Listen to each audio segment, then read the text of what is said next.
Movie की शुरुआत में हम यहाँ पर लीसा को देखते हैं, जहाँ पर उसे घर वाले उसे घर से बाहर निकाल देते हैं उसके सारे सामान के साथ में। एंड यहाँ पर बेचारी अभी भी नाइट ड्रेस में ब्रश ही कर रही होती है। लीसा यहाँ पर दरवाज़ा पीटते हुए अपनी मम्मा पापा से कहने लगती है कि आप मेरे साथ ऐसे नहीं कर सकते। 22 ईयर से मैं आपके साथ आई हूँ और आप बस 3 मंथ्स के लिए मुझे अपने साथ नहीं रह सकते। मैं कह रही हूँ मैं अकेले बाहर नहीं रह पाऊँगी, क्या पता मुझे खाना ना मिला मैं मर जाऊँ तो। लेकिन इतना सब बोलने के बाद भी उसके मोहम्मद उसकी एक बात नहीं सुनते और उसे अंदर भी नहीं लेते। फिर यहाँ पर लीजा सोचती कि कोई बात नहीं, बस कुछ महीनों की तो बात है, सर्वाइव कर लूँगी मैं। एंड यहाँ पर वो अपनी बेस्टी मिनी को कॉल लगा लेती है, जहाँ पे वो मिनी से सब कुछ बताने लगती है और कहती है कि क्या कुछ दिनों के लिए मैं तुम्हारे यहाँ पर आकर रह सकती हूँ। मिनी यहाँ पर उसे मना कर देती है और कहती है कि सबसे पहला कॉल तुम्हारे डैड का मुझे ही आया था, जिन्होंने मुझे तुम्हें साफ साफ ना कहने के लिए कहा था और उन्हें बोला है कि वो हर मिनट यहाँ पर किसी न किसी को चेकिंग करने के लिए भेजते रहेंगे, तो तुम मेरे घर पर तो नहीं रह सकती। फिर यहाँ बाद में वो सोचने लगती है कि आखिर मैं अपने हर महीने का गुजारा अब कैसे करूँगी। एक तो ना मेरे पास जॉब है जिससे मेरे पास पैसा है, तो फिर यहाँ पर मैंने उसे बताती है कि तुम्हें याद है एक रिच सीईओ था जो अपने लिए एक वाइफ को ढूंढ रहा था, तो क्या पता अगर तुम उसकी वाइफ बन जाओ तो वो तुम्हें मंथली सैलरी दे, और तो और वो रिच भी है, तो क्या पता मंथली 1 मंथ का सैलरी तुम्हारा 1 साल का गुजारा कर जाए। तो फिर बाद में वो बोलती कि ठीक है मैं अभी जाकर उस वाइफ की पोजीशन के लिए अप्लाई करती हूँ। दोस्तों हम यहाँ पर उस रिच सीईओ को देखते हैं जिसका नाम छान होता है एंड छान यहाँ पर लड़कियों को चूज़ कर रहा था। तो फिर वो अपने ग्रैंडपा को वीडियो कॉल करा लेता है और बोलता है कि आपको इसमें से जिसे सिलेक्ट करना है आप उसे सिलेक्ट कर सकते हो। लेकिन उससे ग्रैंडपा यहाँ पर उसे ही सुनाए जा रहे थे कि तुम्हें क्या शादी करना एक मजाक लगता है जो तुम इतनी सारी लड़कियों को लेकर खड़े हो। फिर यहाँ पर बाहर से मिनी और तो लीजा वो साइड से देख रहे होते। लीजा यहाँ पर मिनी से पूछने लगती है कि तुम्हें लगता है वो मुझे अपनी वाइफ बनाने के लिए रेडी हो जाएगा। तो फिर मिनी बोलते तुम टेंशन मत लो, तुम्हें बस उसे अपने जाल में फंसाना है और ऐसा एक्ट करना है कि जैसे तुम मुझसे बड़ी शिद्दत से प्यार करती हो, तो फिर तुम्हारे साथ शादी करने के लिए रेडी क्यों नहीं होगा। लीजा यहाँ पर सोचने लगती है कि इतना यंग है, हैंडसम है, रिच है, तो ये लड़कियों को ऐसे क्यों ढूंढ रहा है, कहीं इसमें कोई प्रॉब्लम तो नहीं है ना। मैंने बोलते कि मुझे लगता है इसे कुछ तो प्रॉब्लम है, वरना कोई लड़की आखिर इसके साथ शादी करने से मना क्यों ही करेगी। दूसरा यहाँ पर मैंने धक्का दे देती है लीजा को, वो भी उस डोर के अंदर जहाँ पर लीजा जाकर टकरा जाती है चांद से। एंड यहाँ पर चांद से वो माफ़ी मांगने लगती है कि एक्चुअली मेरा बैलेंस इधर उधर हो गया था। फिर मामा चांद से पूछते कि क्या तुम मुझे जानती हो। लीजा बोलते कि नहीं, लेकिन तुम्हारा नाम चांद है ना। वो कहता है कि हाँ। फिर यहाँ पर बोलने लगती है कि मैं यहाँ पर वाइफ की पोजीशन के लाई हूँ, तुम्हारे कोई रिक्वायरमेंट्स है तो वो तुम मुझे बता सकते हो। मिनी यहाँ पर लीजा को बोलने लगती है कि तुम्हें नहीं लगता तो कि तुम ज़्यादा ही कुछ स्ट्रेट फॉरवर्ड हो, सीधा काम की बात पर आ गई। लीजा यहाँ पर बोलने लगती है कि मैं आके झूठ क्यों बोलूँ। एंड यहाँ पर लीजा से बोलने वाली थी कि ना मेरे पास घर है, ना पैसा है, ना खाना है, लेकिन यहाँ पर मिनी उसका मुँह बंद कर देती है। तो फिर लीजा चली जाती है चांद के पास में और कहती है कि मुझे तुम्हारी वाइफ बनना है। चांद बोलता है कि ठीक है, लेकिन उसकी 2 कंडीशंस है। कंडीशन नंबर 1 कि ये जो कॉन्ट्रैक्ट रहेगा वो 1 साल का रहेगा और तुम किसी को अपनी आइडेंटिटी रिवील नहीं कर सकती। तो बोलते कि ठीक है मैं कंडीशन 1 मानने के लिए रेडी हूँ। फिर यहाँ पर वो कंडीशन 2 बोलती है, तो चांद कहता है कंडीशन 2 बड़ा सिंपल है, तुम्हें बस मेरे ग्रैंडपा से अप्रूवल लेना होगा।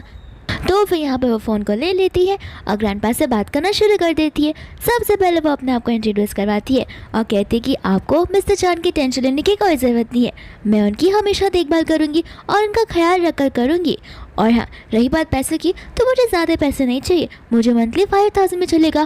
ग्रैंडपा यहाँ पर कहने लगता है कि बस 5000, तुम इतने काम में कैसे मान सकती हो, लगता है तुम बड़ी अच्छी लड़की हो, एक काम करो जाओ जाकर उसके साथ मैरिज सर्टिफिकेट ले लो। एंड यहाँ वो बाद में ग्रैंडपा कहते हैं कि मैं तुम्हें 5000 नहीं $5000 दूंगा, वो भी मंथली। फिर बाद में यहाँ पर लीजा बोलने लगती कि हाँ अब से आप मेरे रियल ग्रैंडपा हो और मैं आपको एडमायर करूँगी। लेकिन इतने आगे कुछ बोले वो बेचारी पहले से ही चांद फ़ोन हाथ से खींच लेता है और फ़ोन को कट कर देता है। यहाँ पर लीजा बोलने लगती है कि अब तो ग्रैंडपा ने भी अप्रूव कर दिया और तुम्हारी दोनों कंडीशंस अप्रूव हो गई है, तो मैं तुम्हारी वाइफ बनने के काबिल हो। एंड यहाँ पर चांद उससे हाँ बोलता है। तो फिर यहाँ पर वो दोनों नंबर एक्सचेंज कर लेते हैं। इसके बाद में वो लोग सभी लोग वहाँ से जाने लगते हैं। यहाँ पर असिस्टेंट चांद से पूछता है कि आखिर आपने वो 1 ईयर का कॉन्ट्रैक्ट क्यों रखा। चांद यहाँ पर उसे बताने लगता है 1 ईयर इसलिए ताकि अगर 1 ईयर के अंदर अंदर में उसे पसंद नहीं आया तो फिर वो मुझे डिवोर्स दे सकती है, क्योंकि ये अभी भी छोटी है और इसकी लाइफ आगे बहुत बड़ी है, तो क्या पता उसे मैं पसंद ना हो और उससे कुछ और ही गोल्स और तो और सपने हो, तो उसे वो चीज़ों को भी अपनाना चाहिए। असिस्टेंट यहाँ पर सोचने लगता है कि बॉस को तो मैं ऐसी ईवल समझता था, लेकिन एक प्योर हार्टेड भी है, दूसरों यहाँ पर लीजा की चिल्लाने की आवाज़ आती है, तो फिर असिस्टेंट और चान दोनों के दोनों बाहर भाग जाते हैं। लेकिन यहाँ पर वो तो मौज मस्ती की आवाज़ होती है, जहाँ पर वो लोग फीमेल और मेल मॉडल के साथ में डांस कर रहे होते हैं, साथ साथ में ड्रिंक भी। असिस्टेंट कहते हैं कि अगर आप चाहते हो तो मैं इन सभी को यहाँ से बाहर निकलता हूँ, लेकिन यहाँ पर चान कुछ भी करने से मना करता है। असिस्टेंट को लगता है कि चान कितना ओपन माइंडेड है, लेकिन यहाँ पर चान कॉल लगा लेता है मिनी के डैड को और उन्हें सारी बातें बता देता है, जहाँ पर मिनी के डैड उन दोनों को उस क्लब से बाहर निकलवा देते हैं। एंड मिनी बोलने लगते कि ज़रूर वो उस अंकल ने किया होगा। लीजा पूछती कि कौन से अंकल, तो फिर मिनी बोलती वही चान। एंड यहाँ पर चान की गाड़ी आ जाती है, जहाँ पर चान लीजा को बुलाता है और उसे 2 मिलियन का कार्ड देता है। साथ साथ कल सुबह 8 बजे वो उसे मैरिज ब्यूरो आने के लिए भी बोलता है। यहाँ पर तो लीजा पैसे देकर शॉक हो जाती है। चान उसे यहाँ पर वार्निंग दे देता है कि इतने पैसों का मेल मॉडल के साथ घुमा मत करो, अगर मैं तुम्हें वापस से कहीं ऐसी जैसी जगह पर पाया तो तुम देखना, तो फिर ये कॉन्ट्रैक्ट खत्म हो जाएगा। एंड लीजा को यहाँ पर ना चाहते हुए भी उसकी बातों को मानना पड़ता है। लीजा यहाँ पर सोचने लगती है कि आखिर इसे कैसे पता कि मैं क्या सोच रही हूँ। दूसरे यहाँ पर मिनी होती है, जो कि लीजा को अपने ख्वाबों से बाहर निकालती है और कहती कि अब मैं क्या करूँगी, मुझे घर से बाहर निकाल दिया गया है। तो फिर लीजा उसे बोलती है कि अभी अभी तुम्हारे अंकल हमें 2 मिलियन का कार्ड देकर गए हैं, तो फिर मैं तुम्हें एक अच्छे से मील का ट्रीट दिलवाऊंगी। तो फिर यहाँ पर मिनी और लीजा बहुत ज़्यादा एक्साइटेड हो जाते हैं कि हम इन पैसों से एक रूम खरीद लेंगे, जहाँ पर हम मिलकर रहेंगे और बहुत मस्त मस्त खाना खाएंगे। इसके बाद में यहाँ पर वो दोनों एक रेस्टोरेंट में चले जाते हैं खाना खाने के लिए, जहाँ पर उन्हें उनकी क्लासमेट मिया दिखाई देती है। एंड मिया यहाँ पर मिनी और लीजा को देखकर पहचान जाती है और कहने लगते कि तुम दोनों तो मेरे क्लासमेट ही हो ना। तो फिर यहाँ पर लीजा और मिनी उससे कुछ रिस्पॉन्स नहीं करते। मिया यहाँ पर कहने लगती है कि इतने सालों बाद में तुम्हें देख रहे हो, लेकिन फिर भी तुम यहाँ पर सेम ही दिख रहे हो, ऐसा लगता है कि जैसे तुम्हें महीनों भर से खाना ना मिला हो। एंड यहाँ पर वो लीजा को लेकर उसका मजाक उड़ाने लगती है। लीजा कहती है कि एटलीस्ट मैं तुम्हारी तरह तो नहीं हो ना, जो दिखने में भी अच्छी ना दिखती हो। तो फिर यहाँ पर मियाँ बोलते कि मैं और दिखने में अच्छी नहीं, तुम्हें पता नहीं है कि मेरी बहुत जल्दी एंगेजमेंट होने वाली है। और हाँ, मुझे तो कोई चूज़ तो कर लिया, लेकिन मुझे नहीं लगता कि तुम्हें डम करने के बाद तुम्हें कोई चूज़ भी कर सकता है। यहाँ पर लीजा को गुस्सा आ जाता है, तो फिर वो उठकर यहाँ पर वो मियाँ को बाल पकड़ लेती है एंड वो मियाँ का बाल खींचने लगती है और कहते कि ना मैंने तुम्हें टकली बना दिया तब तुम देखना। और उन दोनों के बीच में फाइट शुरू हो जाती है, लेकिन जीतती तो लीजा ही है। फिर यहाँ पर मियाँ अपने गुंडों को बोलती है कि तुम लोग खड़े खड़े मेरा मुंह क्या देख रहे हो, जाओ और जाकर उसे मारो। एंड यहाँ पर लीजा तो उन दोनों को भी मजा चखा देती है, जहाँ पर उसकी बेस्टी मिनी उसे तालियां बजाकर सपोर्ट करने लगती है। यहाँ बाद में लीजा बोलती है कि क्या हुआ, तुम्हारे गुंडे तो भाग गए, अब क्या तुम खुद फाइट करने आओगी। मियाँ यहाँ पर कॉल लगा लेती है अपने हस्बैंड को और कहने लगती कि यहाँ पर इस रेस्टोरेंट में जल्दी से आ जाओ, मुझे कुछ लोग बुली कर रहे हैं। फिर यहाँ पर वो कहने लगती कि देखना अभी मेरा हस्बैंड आएगा और तुम्हें मजा चखाएगा। तो फिर लीजा बोलती कि तुम्हारा हस्बैंड घर तक गया है। वो बताने लगती है कि मेरा हस्बैंड वार्नर ग्रुप का डायरेक्टर है, देखना और तो और वो रिचेस्ट इंसान भी है, वो यहाँ पर आएगा तो तुम्हारी हड्डी पसली एक कर देगा। फिर यहाँ पर लीजा और मिनी एक दूसरे को देखने लगते हैं और यहाँ पर लीजा ऐसा नाटक करती है जैसे लीजा को बहुत ज़्यादा डर लगने लग रहा है। और बोलते तुम ऐसा ही चाहते हो ना कि मैं तुमसे डरूँ, लेकिन तुम टेंशन मत लो, मैं तुम्हारे हस्बैंड को भी मजा चखा दूंगी। इतने में यहाँ पर उसका मौजूदा हस्बैंड आ जाता है कई सारे बॉडीगार्ड्स को लेकर। फिर यहाँ पर मियाँ अपने हस्बैंड को सब कुछ बताने लगती है और कहती है कि स्कूल में तो ये लोग मुझे बोली किया ही करते थे, लेकिन यहाँ पर इन्होंने मुझे देख क्या लिया, ये लोग तो यहाँ पर भी शुरू हो गए। तो फिर लीजा बोलती कि तुमने हमारे साथ जो किया वो नहीं बताओगी क्या। एंड यहाँ पर मियाँ फिर रोने का नाटक करने लगती है। यहाँ पर उसका हस्बैंड बोलते तुम टेंशन मत लो, मैंने तो अभी देख लूँगा। फिर यहाँ पर लीजा और मिनी ऐसा बोलने लगते कि तुम्हें ऐसा नहीं लगता कि कोई ओल्ड मैन यहाँ पर आया हो तो ऐसी स्मेल आ रही हो। एंड यहाँ पर वो लोग उसके हस्बैंड का मजाक उड़ाने लगते हैं। फिर बाद में उसका हस्बैंड बॉडीगार्ड से कहता है कि जाओ और इन दोनों को ज़बरदस्ती नील डाउन करवा कर मुझसे माफ़ी मंगवाओ। यहाँ पर वो दोनों फाइट करने के लिए रेडी हो जाते हैं। दूसरा वो लोग यहाँ पर उसके हस्बैंड को बोलने लगते हैं कि देखो हम तुम्हें अभी वार्निंग दे रहे, तुमने अगर कुछ भी किया तो हम तुम्हें नहीं छोड़ने वाले। मियाँ यहाँ पर कहने लगते कि तुम क्या ही कर सकते हो, तुम तो मामूली से इंसान हो और मैं हाई सोसाइटी में बिलोंग करती हूँ, तुम तो मुझे टच भी नहीं कर सकते। फिर बाद में यहाँ पर मिनी बोलते कि रुको, मैं यहाँ के मैनेजर को जानती हूँ, अभी वो तुम्हें यहाँ पर बुलाएगा और तुम्हें धक्के मारकर बाहर निकाल देगा। तो फिर वो लोग वहाँ के मैनेजर को बुला देते, लेकिन यहाँ पर मैनेजर उसके हस्बैंड को ऑलरेडी जानता था। तो वो यहाँ पर मिनी और लीजा समझ जाते कि अब ये दोनों तो फंस चुके हैं, लीजा यहाँ पर बोलने लगती है कि मैं 2-3 जनों के साथ फाइट कर सकती हूँ, लेकिन इसके पास कुछ ज़्यादा ही कार्ड्स है, तो मुझे नहीं लगता कि मैं फाइट कर पाऊंगी। तो फिर मैंने बोलते कि टेंशन मत लो, अपनी पावर्स का इस्तेमाल करो। एंड लीजा यहाँ पर बोलते कि नहीं, मैं तुम्हारे साथ नहीं झगड़ सकती क्योंकि मेरा एक स्टेटस है और तुम लोग मुझे टच नहीं कर सकते। यहाँ पर मियाँ हंसते हंसते बोलती है कि तुम्हारा स्टेटस थ्रैश का स्टेटस है क्या तुम्हारा? तुम्हें पता भी है मेरा हस्बैंड कौन है? मैंने अभी बताया कि मेरा हस्बैंड वॉरियर ग्रुप का मैनेजर है, तो तुम्हारा स्टेटस देख लो और मेरे हस्बैंड का स्टेटस देख लो। यहाँ पर मिनी बोलने लगती है कि तुम्हारा हस्बैंड तो बस वॉरियर ग्रुप का मैनेजर है ना, लेकिन लीजा वो तो वॉरियर ग्रुप की प्रेसिडेंट की वाइफ है। एंड यहाँ पर बाद में वो अपनी आइडेंटिटी बताने लगती है, जहाँ पर मियाँ बोलते कि बस करो और तुम दोनों मिलकर कितना झूठ बोलोगी। लीजा बोलने लगी यकीन नहीं होता तो मैं उसे कॉल करके यहाँ पर बुला सकती हूँ, फिर सच्चाई सामने आ जाएगी।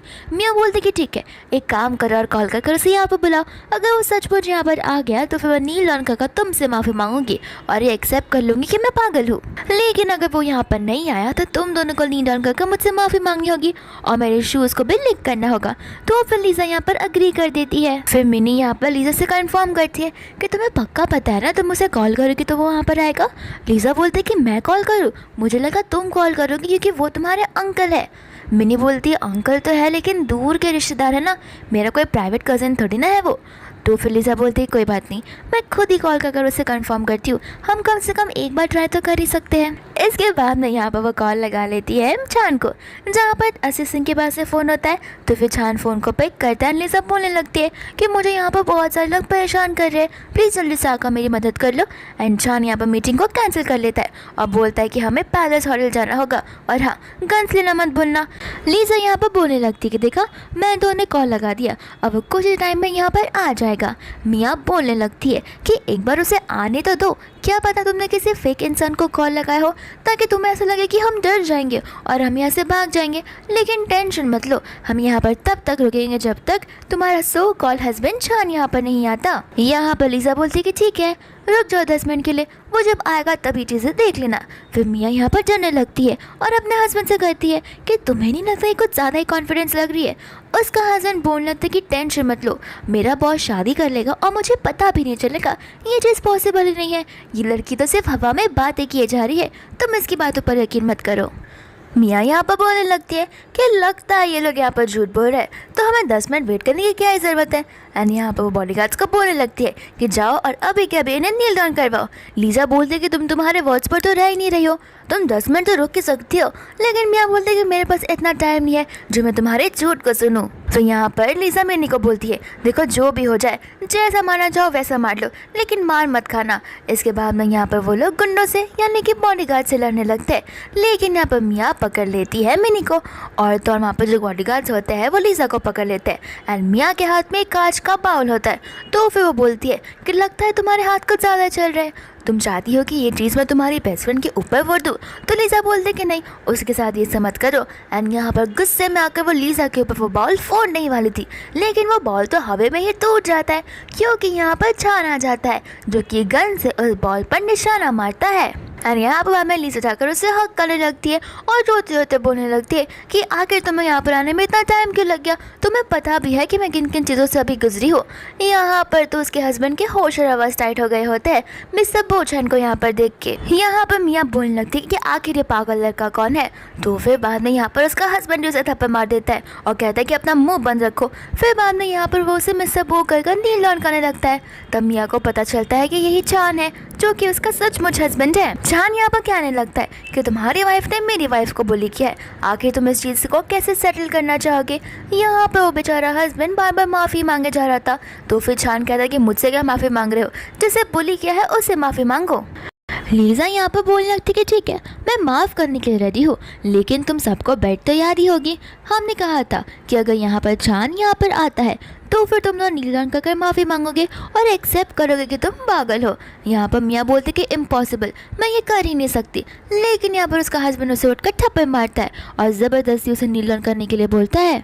यहाँ पर मियाँ फिर भी मना करती है, तो वो कहता है कि ठीक है, मैं तुम्हारे साथ डाइवोर्स फाइल कर रहा हूँ। मियाँ कहती कि नहीं ऐसा मत करो। एंड यहाँ पर बाद में दोनों नील डाउन कर माफ़ी मांगने लगते हैं और फिर बाद में लीजा बोलती कि ठीक है जाने दो, आखिर मैं तुम्हें इतना नीचा नहीं गिरा सकती, मैं तुम्हारी तरह तो नहीं हूँ ना। फिर यहाँ से वो लोग जाने लगते। मिनी यहाँ पर लिसा को बोलती कि मुझे पता नहीं था कि मेरे अंकल किसी की हेल्प भी कर सकते हैं।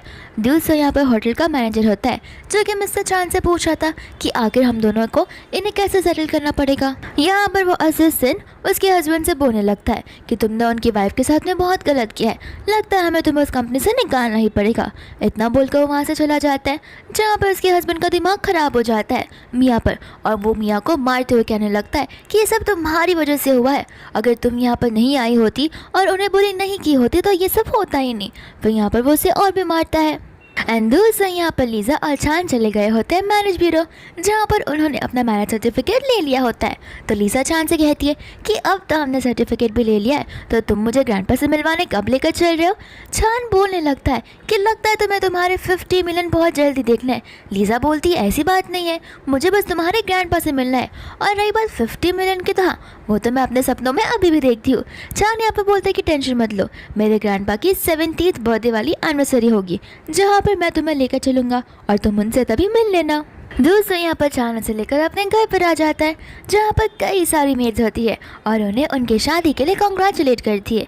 इसके बाद में चांद को काम आ जाता है, तो भी वो लीजा को कहता है तुम अपने रूम में जाकर आराम करो, मैं ऑफिस जाकर आता हूँ। एंड यहाँ पर मेड उसे रूम बताने लगती है, तो लीजा बोलती है कि मुझे बस डायरेक्शन बता दो, मैं खुद ब खुद चली जाऊँगी। फिर लीजा चली जाती है 2nd फ्लोर पर, जहाँ पर उसे याद नहीं आता कि उसने लेफ्ट लेने के लिए बोला था या राइट, तो यहाँ से वो लाइट लेकर चली जाती है। फिर यहाँ पर वो एक फ़ोटो को देखती है जिसमें एक लड़की थी एंड उसका खाली बैग दिख रहा था और वो स्कूल यूनिफॉर्म में होती है। लीजा यहाँ पर सोचने लगती है कि ये लड़की मुझे कुछ जानी पहचानी से लग रही है। एंड इतने में यहाँ पर अचानक उसे खींच लेता है एंड उसे अपनी ओर ग्रैब कर लेता है। लीजा को लगता है कि शायद से वो उसे किस करेगा, लेकिन चांद ऐसा नहीं करता। वो उसे कहता है कि तुम्हारा रूम लेफ्ट की तरफ है, राइट नहीं। तो फिर लीजा यहाँ से चली जाती है एंड चांद यहाँ पर उस असिस्टेंट को स्ट्रिक्ट अनाउंसमेंट कर देता है और ऑर्डर दे देता है कि इस रूम को हमेशा हमेशा के लिए लॉक कर दो, मेरे सिवाय इस रूम में मैडम तक भी नहीं जानी चाहिए। इसके बाद में यहाँ पर वो सो रही होती है, तो मिडनाइट ने चांद उसके रूम में चला जाता है, जहाँ पर वो उसे ब्लैंकेट उड़ाता है, लेकिन लीजा तो यहाँ पर उसका हाथ ही पकड़ लेती है और उसे हक करके सोने के लिए बोलती है।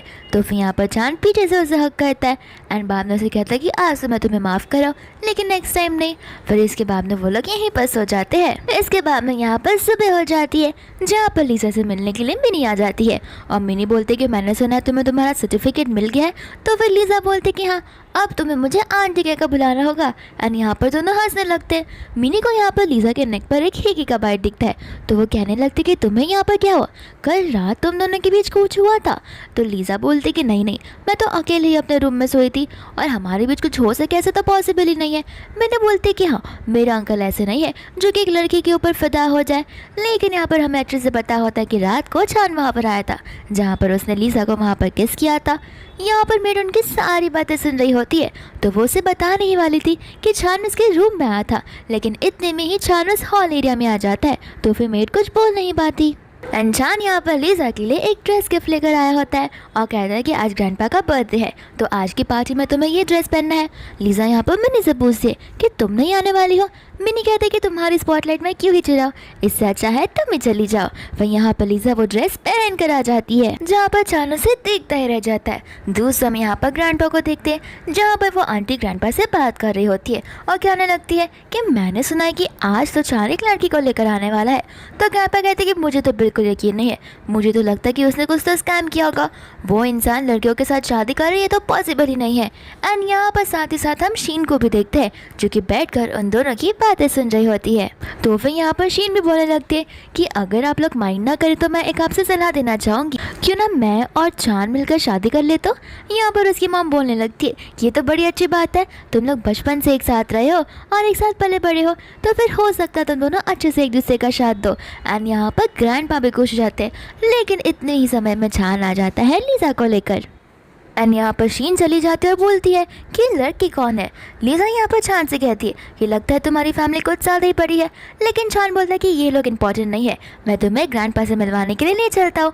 और यहाँ पर ग्रैंडपा को वो लीजा से इंट्रोड्यूस करवाता है। फिर बाद में यहाँ पर लीजा भी अपने आप से इंट्रोड्यूस करवाती है और कहती है कि हमारी चैट वीडियो कॉल पर हो चुकी थी और मैं आपके लिए तो गिफ्ट भी लेकर आई हूँ। फिर यहाँ पर ग्रैंडपा बोलने लगते हैं कि तुम तो बड़ी स्मार्ट वुमन निकली। एंड यहाँ पर वो लोग बहुत अच्छे से बात करने लगते हैं। फिर बाद में लीजा बोलती कि याद है ना आपको, आपने मुझे कुछ देने का वादा किया था। ग्रैंडपा कहते कि वो तो विश मैं फुलफिल तब कर सकता हूँ ना जब मुझे यकीन हो कि तुम दोनों की शादी हो गई है। एंड यहाँ पर बामे चान अपने पॉकेट से अपना मैरिज सर्टिफिकेट निकाल कर ग्रैंडपा को दे देता है। इसके बाद में यहाँ पर वो सर्टिफिकेट देकर उसके ग्रैंडपा बहुत खुश हो जाते हैं और कहते हैं कि इस पर तो स्टैम्प भी है और ये एक रियल सर्टिफिकेट है। फिर यहाँ पर वो सर्टिफिकेट उसकी मम्मा भी देखती है, यानी कि चान की मम्मा। एंड यहाँ पर वो भी बहुत खुश हो जाती है। फिर बाद में लीजा चान की मम्मा को भी गिफ्ट देती है एंड उसकी मम्मा बोलती है कि तुम तो सच में बहुत क्लेवर हो। साथ साथ में यहाँ पर उसकी मम्मा उसे उस वाइट कलर का जेड का ब्रेसलेट निकाल कर दे देती है और कहती है कि अब से तुम यहीं पर रखना, हम दोनों मिलकर बड़ी मौज मस्ती करेंगे। लेकिन यहाँ पर शीन उन दोनों को ना बोल देती है और कहने लगती कि आंटी अभी जैसे आपने कहा था कि मेरी और चान की, लेकिन वो आंटी उसे वहीं पर रोक देती है और कहती है कि मुझे तो लग रहा था कि हम मजाक मस्ती में बात कर रहे, चान की तो ऑलरेडी शादी हो गई है तो मैं उसकी शादी तुम्हारे साथ क्यों फिक्स करवाऊंगी। एंड यहाँ में ग्रैंडपा लीसा को दे देते हैं वो 50 मिलियन का कार। एंड यहाँ पर सभी लोग हंसी खुशी मजाक करने लगते हैं, जहाँ पर शीन मन में बोल रही होती है कि ये सब कुछ मेरा होना चाहिए, इस लड़की का नहीं, देखना मैं कैसे इसे मजे चखाती हूँ। तो फिर यहाँ पर वो उससे बोलने लगती है कि चलो मैं तुम्हें घर दिखाती हूँ क्योंकि तुम यहाँ वहाँ के लोगों से सिमिलरिटी नहीं रखती रहोगी। लीसा यहाँ पर मन में सोचने लगती है कि इस लड़की से मुझे नेगेटिव वाइब्स आ रहे हैं और मुझे नहीं लगता कि ये अच्छे दिमाग की है, क्या पता इसके पीछे इसकी कोई चाल हो। एंड यहाँ मलिजा से पूछ लेते हैं कि कहीं तुमको चाल तो नहीं चल रही हो कि मुझे कहीं अकेले में लेकर जाओगी, मुझे डराओगी धमकाओगी और मेरे साथ कुछ कर दोगी। तो फिर बोलते कि नहीं नहीं ऐसी बात नहीं है, हम दोनों सेम एज के, तो मैं बस तुम्हारे साथ में अच्छे से बातचीत करना चाहती हूँ और घुलना मिलना चाहती हूँ। फिर यहाँ पर वो बोलते कि ठीक है और वो अपने हस्बैंड चान से क्या देती है कि मैं आती हूँ। उसका हस्बैंड चान बोल देता है कि ठीक है कोई प्रॉब्लम हो तो तुरंत मुझे कॉल कर देना। इसके बाद में लीजा चली जाती है। यहाँ पर चान की मम्मा चान से कहती है कि तुम्हें नहीं लगता तुम्हें उन दोनों को फॉलो करना चाहिए क्योंकि मुझे तो लग रहा है उन दोनों के बीच में झगड़ा हो जाएगा। चान कहते हैं कि मॉम आप टेंशन मत लीजिए, वो अपना ध्यान खुद से रख सकती है। लेकिन उसके मॉम बोलते कि मैं नहीं चाहती पहले दिन ही बहू मेरे घर आई हो और बेचारे इन सब चीज़ों से गुजरे। तो चान बोलता है कि ठीक है मैं जाकर देख कर आता हूँ। इसके बाद में यहाँ पर लीजा और शीन नीचे आ जाती है, जहाँ पर शीन लीजा को देखने लगती है और लीजा बोलती कि लगता है तुमने अब नाटक करना बंद कर दिया और तुम अपने रियल रूप में आ गई हो। तो फिर यहाँ पर हम देखते हैं चान को और उसके असिस्टेंट को, जहाँ पर वो लोग झाड़ू के पीछे छुपकर उन दोनों की बातें सुन रहे होते हैं। फिर यहाँ पर बाद में शीन लीजा से बोलने लगती है कि तुम्हें क्या लगता है चान तुमसे प्यार करता है? ऐसा बिल्कुल भी नहीं है, तुम तो बस एक वाइफ का जो पोजीशन है उसे फिल इन कर रही हो और कुछ भी नहीं। तो फिर यहाँ पर लीजा बोलती कि इसमें क्या हुआ, चलेगा वो मुझसे प्यार नहीं करता है तो, लेकिन वो मेरी बॉडी से तो प्यार करता है। यहाँ पर शीनू से बोलने लगती है कि इसमें कौन सी बड़ी बात है, तुम्हें पता नहीं है कि हमारे बीच में क्या हुआ है, मेरे और चान तो ऑलरेडी एक नाइट स्पेंड कर चुके हैं। यहाँ पर लीजा बोलती कि ठीक है लेकिन मुझे समझ नहीं आ रहा कि चान ने आखिर तुम्हें ऐसा क्या देखा होगा जो तुम्हारे साथ नाइट स्पेंड करने के लिए रेडी हो गया। फिर शीन यहाँ पर फोटोग्राफ्स बाहर निकालती है और कहने लगती है कि देखो मेरे पास प्रूफ भी है, मैं प्रेग्नेंट भी हुई थी लेकिन चान के लिए मैंने अबॉर्शन करवा दिया। यहाँ पर ये सारी चीज़ें चान से सुनी नहीं जा रही थी और वो गुस्से में बाहर आने वाला था, लेकिन उसका असिस्टेंट उसे रोकता है और बोलता है कि आप ध्यान तो रखिए, मैडम सब कुछ हैंडल कर लेंगी। बाद में यहाँ पर लीजा उन फोटोज़ को ले लेती है। अब बोलने लगते कि पोजीशन से बड़े अच्छे और कॉकी है, लेकिन आज तक मुझे उसने साथ ये पोजीशन ट्राई करने को दिया ही नहीं।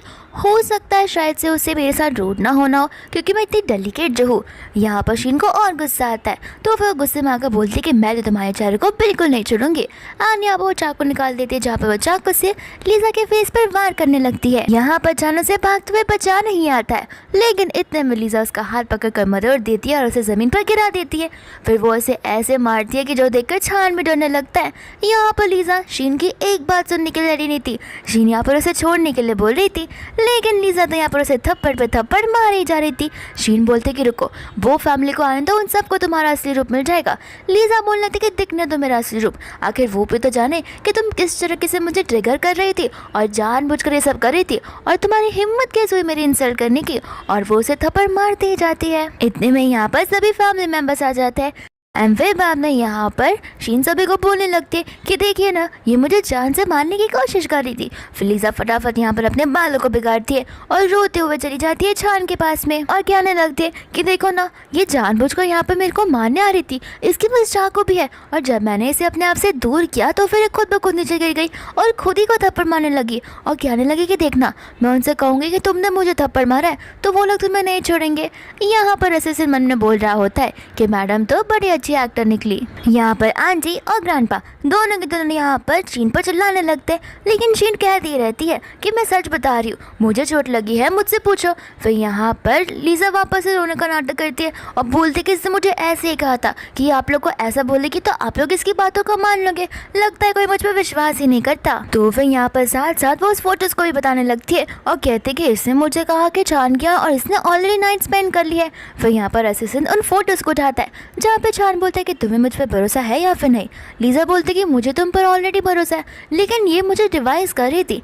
छान यहाँ पर उसे उठाता है और अपने रूम में लेकर चला जाता है। यहाँ पर छान उसे किस कर लेता है और कहता है कि मेरी मॉम को और ग्रैंडपा को अभी भी शक है कि ये सारी चीज़ें हम फेकफुली करें, तो तुम्हें इसे रियल बनाना ही होगा। एंड यहाँ पर लीजा ऐसे नाटक करने लगती है कि जैसे उन दोनों के बीच में कुछ हो रहा हो। एंड यहाँ पर उसकी मॉम बाहर से सब कुछ सुन रही होती है, फिर वो ग्रैंडपा को लेकर वहाँ से चली जाती है।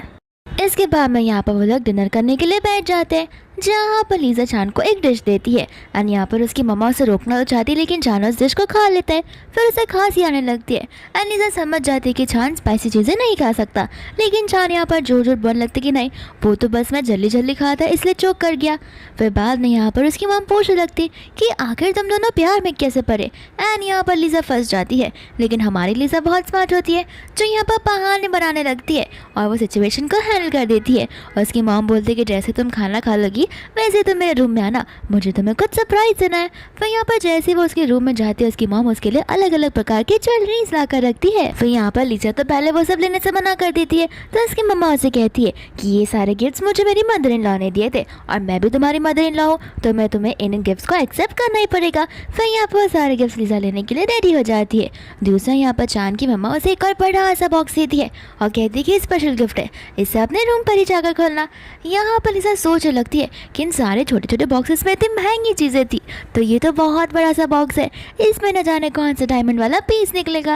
लेकिन जैसे वो उस बॉक्स को खोलती है वो शर्माने लगती है और तुरंत इस बॉक्स को बंद कर देती है, क्योंकि उसमें नाइट सूट होता है।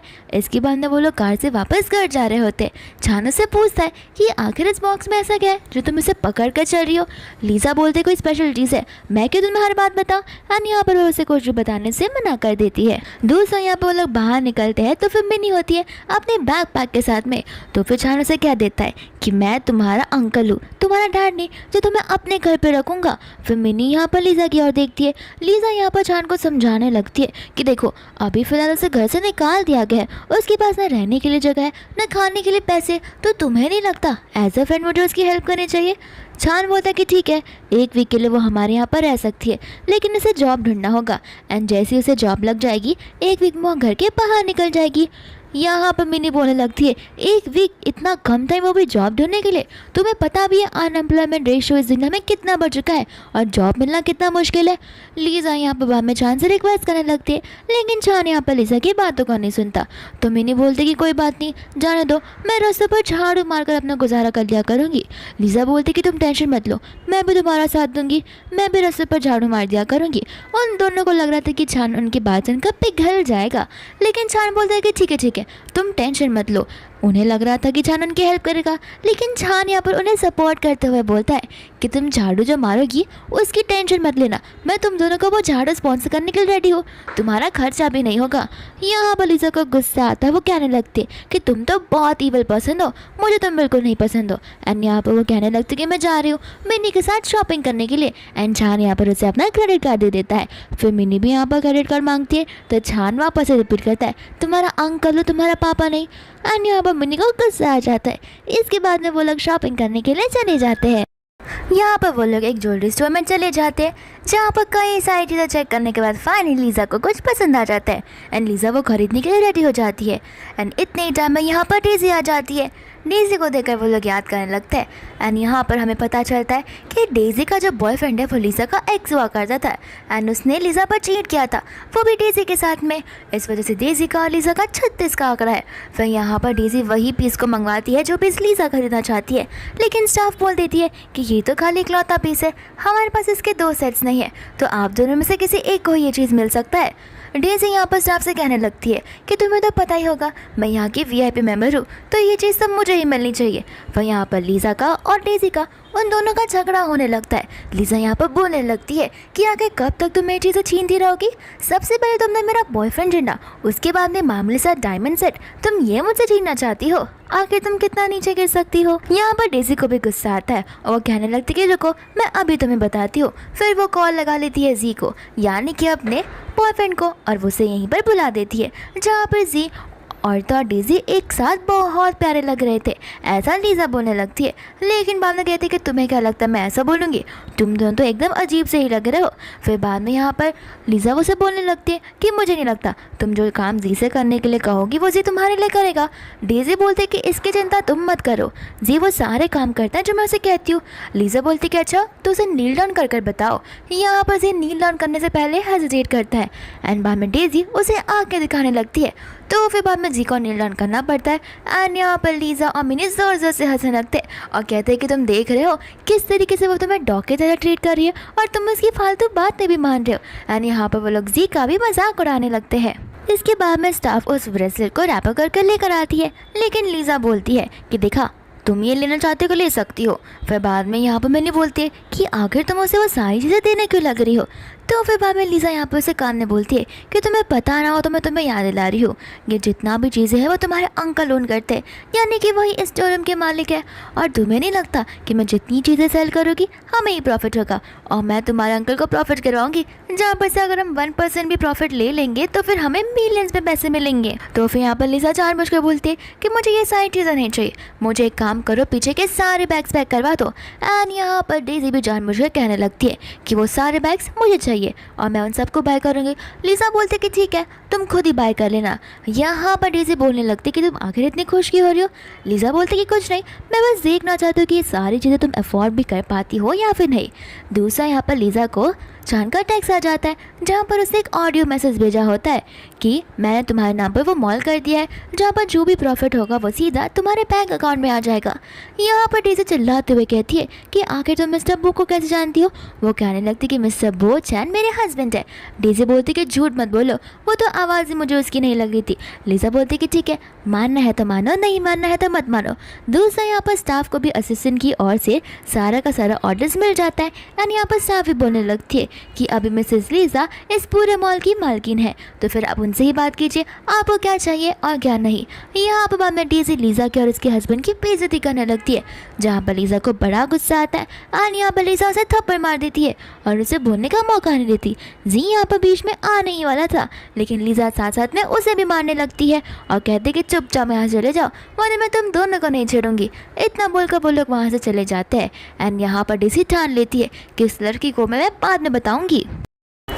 फिर बाद में यहाँ पर लीजा घर में होती है और वो सोचने लगती है कि इसके पहले छान इस बॉक्स को देखे मुझे इसे छुपा नहीं होगा। एंड यहाँ पर वो ड्रॉवर को ओपन करने की कोशिश करती है, इतने में छान आ जाता है। उसे कहने लगता है कि आखिर कब तक तुम मुझसे उस बॉक्स को छुपाती रहोगी, आखिर इस बॉक्स में ऐसा क्या है। फिर यहाँ पर उस बॉक्स को देखते ही शॉक हो जाता है और कहता है कि ये सारी चीज़ें तुमने मंगवाई है। लीजा यहाँ पर कहती है कि मैंने नहीं, तुम्हारी मम्मा ने मंगवाई है।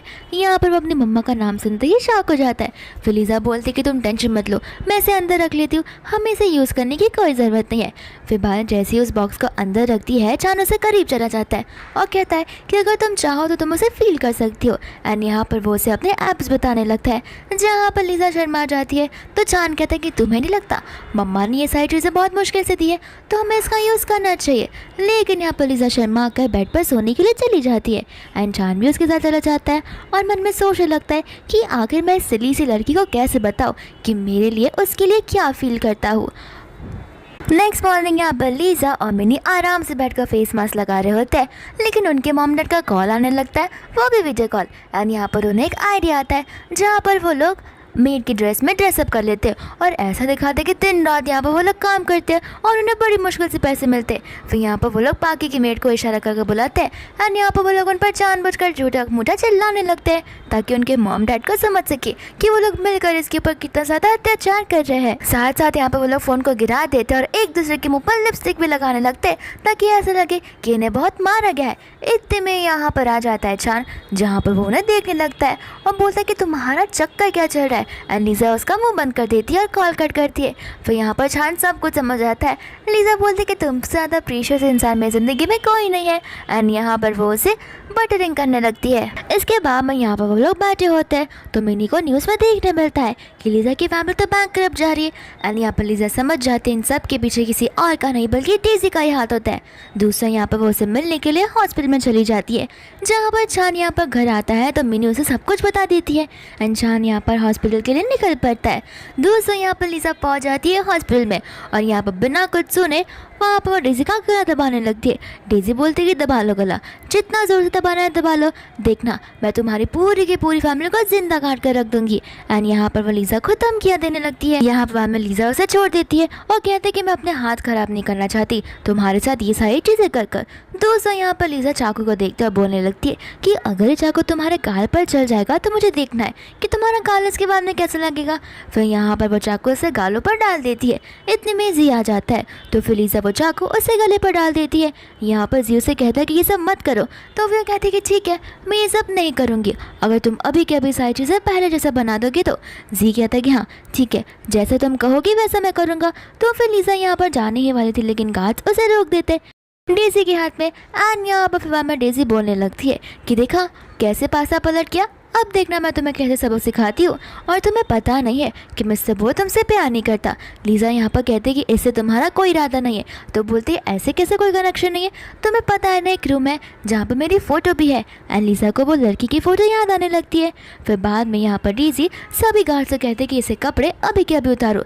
जी कहते कि कपड़े उतारना कुछ ज़्यादा ही नहीं हो जाएगा। तो फिर डेज़ी बोलती कि लगता है तुम्हें उसकी बहुत फिक्र हो रही है। तो फिर यहाँ पर जी अपना मुँह बंद कर देता है। एंड इतने में यहाँ पर छान उसकी जान बचाने के लिए आ जाता है जहाँ पर वो डेज़ी पर चिल्लाने लगता है। डेज़ी बोलती कि लगता है तुम पुरानी बात को तो भूल ही गए हो। तो छान कहते हैं कि ठीक है ज़रा एक मिनट रुकना। एंड यहाँ पर बाद में लीजा आती है जो कि डेज़ी को थप्पड़ मारती है और कहते हैं कि ये इसलिए क्योंकि तुमने मेरी फैमिली को नुकसान पहुँचाया। इतना बोलकर लीजा वहाँ से गुस्से में चली जाती है। साथ साथ यहाँ पर छान डेज़ी को वार्निंग दे देता है कि ना मैं पहले तुम्हें पसंद करता था और ना पसंद करता हूँ। तुमने एक बार फिर से अगर मेरी वाइफ के साथ कुछ उल्टी सीधी हरकत करने की कोशिश की तो तुम याद रखना। एंड यहाँ पर डेज़ी को एक रियलिटी चेक मिल जाता है। दूसरा यहाँ पर वो लोग घर पे होते हैं जहाँ पर लीजा गुस्से में बैठी थी। इसके बाद में यहाँ पर वो उसे ताने मारते हुए ऊपर चली जाती है जहाँ पर मिनी भी ऊपर चली जाती है। एंड लीजा यहाँ पर उसे उस रूम के बारे में बताने लगती है तो वो लोग उस रूम की ओर चले जाते हैं जहाँ पर वो लोग रूम खोलने की कोशिश करते हैं लेकिन वो लॉक होता है। मेड से वो लोग चाबी मांगते हैं एंड मेड चाबी देने से मना कर देती है। यहाँ पर बाद में छान भी आ जाता है तो वो लोग रूम में छुप जाते हैं और उसके घर से निकलने का इंतज़ार करते हैं। और जैसे ही छान चला जाता है लीजा अपना दिमाग लगाने लगती है और कैसे न कैसे कर उस लॉक को खोलने की कोशिश करती है। इसके बाद में यहाँ वहाँ वो लोग चाबियाँ ढूंढने लगते हैं जहाँ पर छान आ जाता है एंड लीजा यहाँ पर छान को रोकने की कोशिश करती है। फिर छान यहाँ पर कहने लगता है कि तुम मुझे मेरे ही रूम में जाने से क्यों रोक रही हो। लीजा बोलती है मुझे चक्कर से आ रहा है। तो फिर वो उसे लेके बेडरूम में चला जाता है और कहते हैं कि अगर तुम ठीक नहीं हो तो हमें हॉस्पिटल जाना चाहिए। लेकिन लीजा यहाँ पर हॉस्पिटल जाने से मना कर देती है एंड यहाँ पर वो उसे अपने साथ सोने के लिए बोलती है जहाँ पर छान आता है और उसे किस करने लगता है। दूसरा यहाँ पर असिस्टेंट आता है तो छान उसके साथ चला जाता है। एंड यहाँ पर मिनी बाद में उस ब्रेसलेट के बारे में बताने लगती है और कहते हैं कि हमें जल्द से जल्द इसे ठीक करना होगा। फिर बाद में यहाँ पर लीजा और मिनी उस ब्रेसलेट को लेकर चले जाते हैं बनवाने के लिए। जैसे वो लोग निकलते हैं यहाँ पर डेज़ी और जी उन दोनों को देख लेते हैं एंड डेज़ी यहाँ पर आकर उस स्टाफ से उल्टा सीधा बात कर उस ब्रेसलेट को निकलवा लेती है। फिर डेज़ी बोलती है कि अब देखना जैसे ही छान को पता चलेगा कि उन्होंने उसका इस प्रीशियस ब्रेसलेट को तोड़ा है तो छान उसे कैसे पनिशमेंट देगा क्योंकि उसने मेरे साथ भी ठीक ऐसा ही किया था। दूसरा यहाँ पर छान को उस ब्रेसलेट का एक टुकड़ा मिल जाता है एंड यहाँ पर बाद में बहुत ज़्यादा लीजा डरने लगती है। फिर बाद में उसे कह देते कि हाँ मैंने ही तोड़ा है, मुझसे ये चीज़ तोड़ी है। इतने में यहाँ पर आ जाती है डेज़ी उस ब्रेसलेट को लेकर और कहने लगती कि देखा उसे तो तुम्हें फेक ब्रेसलेट ला कर दिया है। इसके बाद में यहाँ पर लीजा को लग रहा होता है कि छान उसे अब बिल्कुल नहीं छोड़ेगा एंड छान यहाँ पर उसे करीब आता जाता है। डेज़ी की एक्साइटमेंट कुछ ज़्यादा ही बढ़ जाती है लेकिन छान यहाँ पर लीजा को नहीं मारता। वो बस उसे कहता है कि तुम इतनी डर क्यों रही हो, एक ब्रेसलेट ही तो टूटा है और उसके बदले में देखो तुमने मुझे कितना अच्छा ब्रेसलेट ला कर दिया है। एंड मिनी बाद में यहाँ पर लीजा को साइड में लाती है और कहती है कि मैंने कहा था ना कि मेरे अंकल इतने भी बुरे नहीं है। एंड यहाँ पर मैं डेज़ी बोले जा रही थी जहाँ पर जी उसका मुंह बंद किया जा रहा था। डेज़ी को गुस्सा आता है तो वो नीडल्स निकालती है और लीजा पर फेंक देती है लेकिन छान यहाँ पर उन नीडल्स को पकड़ लेता है जिसके बाद वो नीडल्स छान को लग जाता है एंड यहाँ पर जी डेज़ी को लेकर वहाँ से फटाक से चला जाता है। इसके बाद में डॉक्टर आता है जो छान के हाथ को पट्टी बांध देते हैं और कहते हैं कि पट्टी बांधने की भी ज़रूरत नहीं थी, ये कुछ घंटों में ठीक हो जाएगा। लेकिन छान यहाँ पर डॉक्टर को अपना प्लान बताता है। इसके बाद में लीज़ा यहाँ पर आती है तो डॉक्टर लीज़ा से कह देते हैं कि ये खुद से ना खा सकता है ना पी सकता है, उनका हाथ फिलहाल चल नहीं रहा है। एंड लीज़ा बोलती कोई बात नहीं, ये सब मेरी वजह से हुआ है, मैं इसकी सेवा करूँगी। फिर यहाँ पर वो उसे सूप पिलाने लगती है। लीज़ा यहाँ से जाने लगती है लेकिन छान उसे रोकता है। फिर इसके बाद में वो दोनों एक दूसरे को किस करने लगते हैं। इसके बाद में यहाँ पर वो लोग हॉलवे में बैठे होते हैं जहाँ पर डॉक्टर कहते हैं कि छान से एक भी काम मत करवाना, सब काम तुम्हें उसे करके देना। इसके बाद में यहाँ पर लीज़ा का कॉल आ जाता है उसकी मॉम का और उसकी मॉम उसे कहने लगती है कि तुम्हारा डैड तुम्हें घर पर वापस बुला रहे हैं। हाँ नहीं, कितनी अच्छी खबर।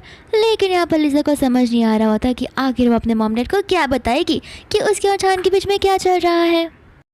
इसके बाद में यहाँ पर मिनी आ जाती है जहाँ पर लीज़ा मिनी को सब कुछ बताने लगती है और वो कहते हैं कि टेंशन मत लो, तुम पहले छान से ही बात कर लो, शायद उसके पास कोई रास्ता हो। फिर बाद में वो छान से बात करने के लिए चली जाती है। यहाँ पर वो छान के रूम के बाहर खड़ी होती है लेकिन छान का कुछ रिस्पॉन्स ही नहीं आता, तो वो रूम के अंदर चली जाती है जहाँ पर छान होता ही नहीं है। फिर मेड आकर उसे बताने लगती है कि सर आज कुछ इंपॉर्टेंट मीटिंग की वजह से बहुत जल्दी ऑफिस में चले गए। फिर बाद में यहाँ पर लीज़ा मिनी के साथ अपने घर की ओर चली जाती है। यहाँ पर वो लोग आराम से बैठकर अपनी मम्मा का हाथ का बनाया हुआ खाना खा रहे होते हैं। दूसरा यहाँ पर जी बुलाने लगता है लीज़ा को उससे मिलने के लिए। यहाँ पर लीज़ा से पास की चीज़ों के लिए माफ़ी मांगता है।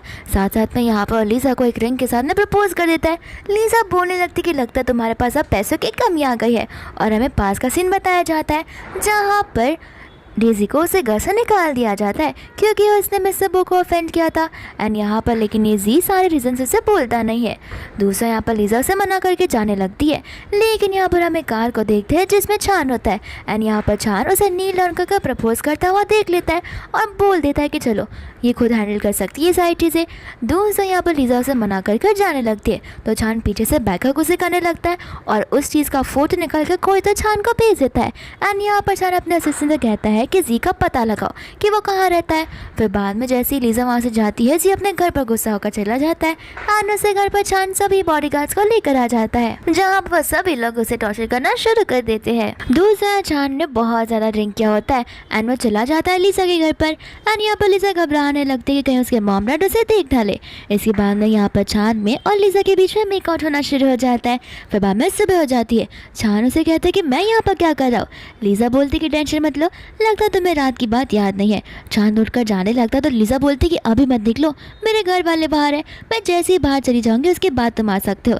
दूसरा यहाँ पर उसके मॉम डैड से मिलती है जहाँ पर उसके मॉम डैड उसे कहते कि हमें एक स्पेशल जगह जाना है। और यहाँ पर वो उसे लेकर वो फैमिली में आ जाते हैं जहाँ पर लीज़ा जाने से अंदर मना कर देती है तो उसके मॉम डैड कहते कि हमें चलना ही होगा, वो लड़की मेरी फ्रेंड है, मैं तुम्हें उनसे इंट्रोड्यूस करवाना चाहती हूँ।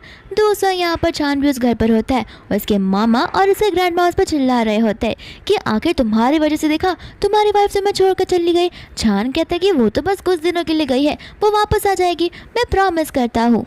फिर यहाँ पर वो आंटी ग्रैंडपा को बताने लगते हैं कि मेरी फ्रेंड यहाँ पर मिलने के लिए आ रही है। इसके बाद में यहाँ पर जैसे वो लोग अंदर जाते हैं छान यहाँ पर बाहर आने लगता है जहाँ पर लीज़ा उसे इशारे करने लगती है।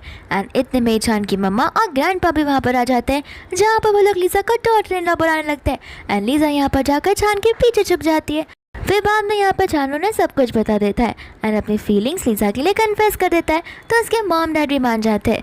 फिर यहाँ पर हम एक फैमिली की एक हैप्पी एंडिंग को देखते हैं। फिर इसी के साथ ये मूवी यहीं पर खत्म हो जाती है।